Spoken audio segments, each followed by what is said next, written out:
ئێران ئاراستە نوێیەکەی کۆرۆنا. بە دیاریکراوی لە شاری قومی ئێران ڤایرۆسەکە چەند کەسێکی کوشتووە. لە شاری قوم ملیۆنێک و 200,000 کەس نیشتەجێیە. چەند مەزارگیەکی تێدایە کە هەزاران کەس ڕووی تێدەکەن کە ئەبێتە هۆکارێکی گرنگ بۆ بەرزبوونەوەی مەترسی بڵاوبوونەوەی ڤایرۆسەکە. دەسەڵاتدارانی وڵات خوێندنگە و زانکۆکانیان داخست و سوپایان بەنێو شاردا بڵاو کردوتەوە.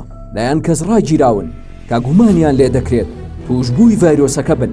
ماترسیەکان نزیک بوونەتەوە لە سنووری عێراق و لە بەسرا چەند حاڵەتێکی توشبوون ئاشکرا بووە. دواتر گەشتکردن لە نێوان عێراق و ئێران بە هەموو شێوەیە قەدەغە کرا. هەندێک لە دەواازە سنووریەکانیش بە تەواوەتی داخران. لە ئێستاشدا نوێترین ئاماری کۆرۆنا لە چین زیاتر لە 21,000 کەس لە ڤایرۆسەکە چاک بوونەتەوە و نزیکی 78,000 کەسیش توشبووی ڤایرۆسەکەن. هەروەها زیاتر لە 2,300 کەسیش بەهۆی ڤایرۆسەکەوە مردوون.